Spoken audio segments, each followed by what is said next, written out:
This is part 2 of case study 5 by Emma and Bob. So before I discuss our actual culprit, let's just backtrack and recap what we did in our selective differential media test. So we tested our patient sample along with E. coli and Staphylococcus aureus in the McConkey agars, and McConkey agar is used to grow gram-negative bacterium, and it is also used to differentiate bacteria that produce lactose and those that cannot ferment it.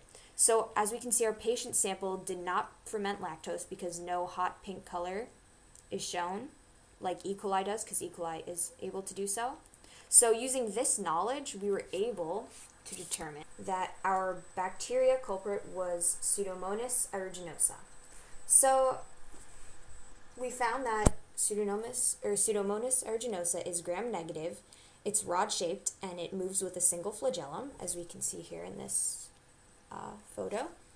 It contains two membranes. It contains a thin inner peptidoglycan layer, and it also has an outer layer made up of lipopolysaccharides and phospholipids. And so this bacteria also contains antibiotic-resistant plasmids, which we discussed, I think back in chapter 20 or 18, I can't quite remember. And so this allows the transfer of genes through transduction and conjugation. And just as a quick refresher, transduction is when a virus infects a bacterial cell and then transfers some of that cell's DNA into another bacterium. And conjugation is when one bacterium acts as a donor and transfers DNA to another cell. And so we also found that Pseudomonas aeruginosa metabolizes through aerobic respiration. However, it can also metabolize through anaerobic respiration if oxygen is absent and only NO3 is available as an electron acceptor. Okay, so let's discuss Pseudomonas aeruginosa's living conditions.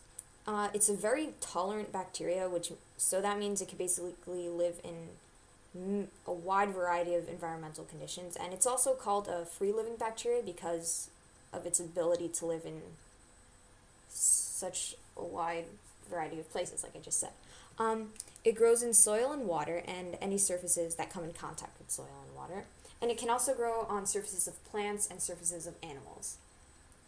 And it also favors growth in moist environments, so although it can grow on animals and plants, it favors growing in moist conditions. And let's keep that in mind for our particular case study, because Pseudomonas was actually found in a hot tub and swimming pool. So that's key. Its optimum temperature for growth is 98.6 degrees Fahrenheit, which is human's body temperature. So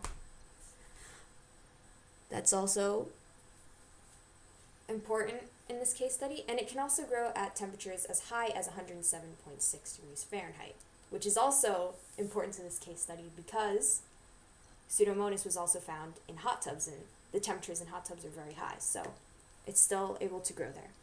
And it's also, Pseudomonas is what's called an opportunistic pathogen, so this means that it exploits any type of break in the host's defenses if it were to invade a human or an animal or a plant. And it initiates infection in compromised tissue. So this basically means that if say you come in contact with Pseudomonas and your skin has no breaks in it, no cuts, that means it can't infect you. But if you do have cuts on your skin, then that means that it can infect you. So it takes advantage of that compromised tissue. So before Pseudomonas actually invades a host, it has to colonize first. So one way it can colonize is through forming what we call a biofilm, and this makes cells resistant to antibiotics. So a biofilm is basically a community of bacteria, and it can be of multiple bacteria, so they can be different types of bacteria. And this community of bacteria share nutrients and genes. And biofilms also produce what we call an alginate slime, and this anchors Pseudomonas aeruginosa cells to their environment and protects it from its host defenses. So this slime protects Pseudomonas from lymphocytes, phagocyte engulfment, antibodies, and the ciliary action of the respiratory tract. And so if you're unfamiliar with what the cilia are of our respiratory tract, that's basically when dust and foreign elements enter our body through the nasal passage, and the cilia act to remove it by forcing it up to be removed through our nose again, or they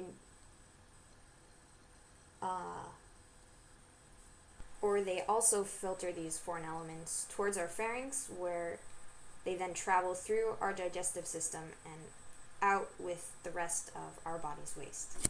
That's basically what I was trying to say. And another form of colonization for Pseudomonas is their fimbriae. So fimbriae, we can see here, this isn't actually Pseudomonas. I couldn't find a good picture of one with this fimbriae, but you see these tiny little hairs, you could call them. These fimbriae allow them to adhere to the epithelial cells of our respiratory tract and also to other epithelial cells in our body. So they allow Pseudomonas to adhere to galactose, mannose, and also ciliic acid receptors on epithelial cells. So these are all different forms of colonization which occur before they actually invade. So one way that Pseudomonas can invade a host is through the proteases they produce. And we know that proteases are enzymes that degrade proteins. So the first protease it produces is elastase, and it cleaves collagen, IgG, and IgA, which are immunoglobulins, also known as antibodies. And they also lyse fibronectin. And so what elastase allows to happen is it exposes receptors for bacterial attachment on the mucosa of the lung, and it also interferes with ciliary function, which I just talked about on the previous slide. Another protease that Pseudomonas produces is called alkaline protease, which lyses fibrin.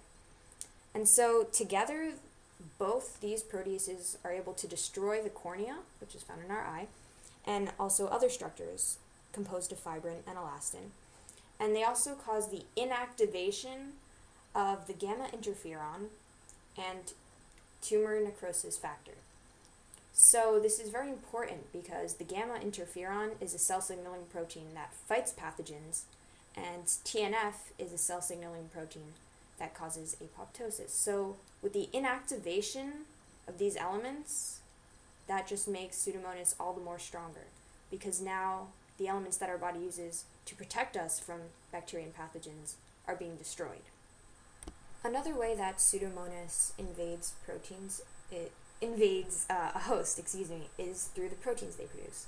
And so one of the proteins they produce is called leukocidin, and leukocidin is a pore-forming protein, and pore-forming means that it creates unregulated pores in the membrane of a targeted cell, which kills neutrophils and most other eukaryotic cells within the host.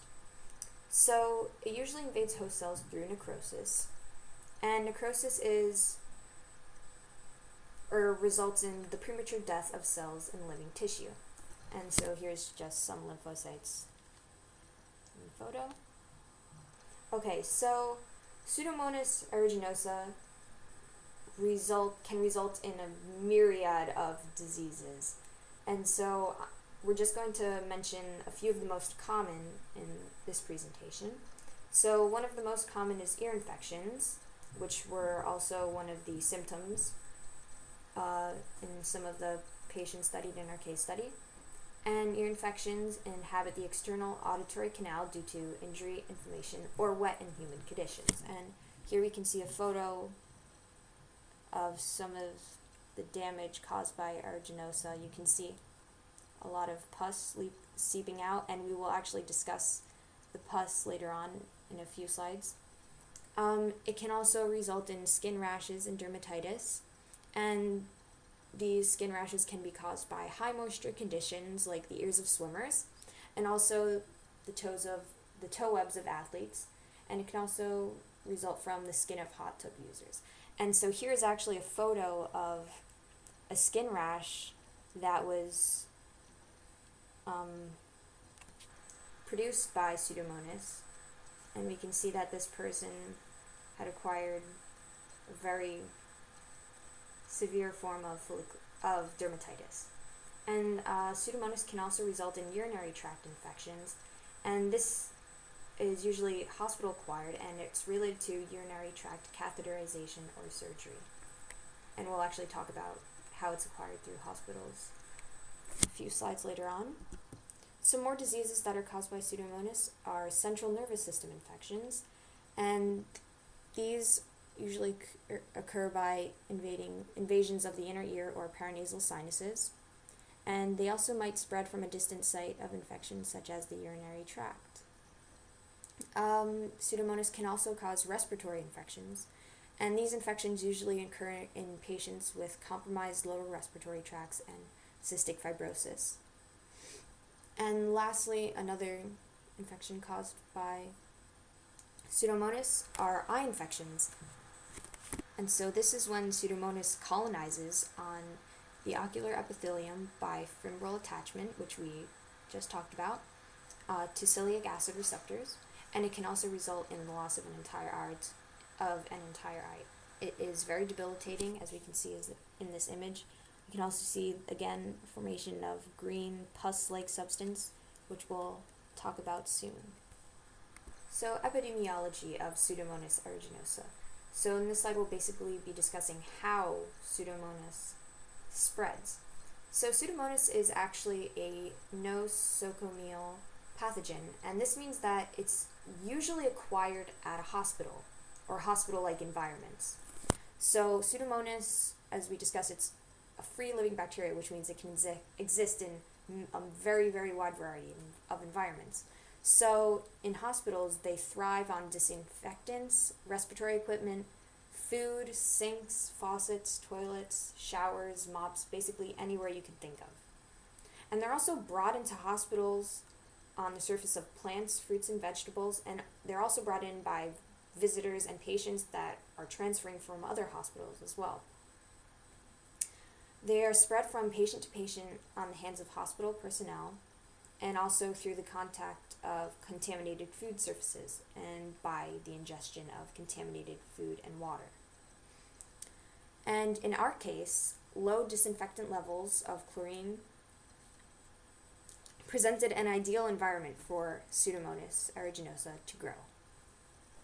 So now that we know that our patient sample is Pseudomonas aeruginosa, let's talk about the antimicrobial susceptibility test we conducted with it.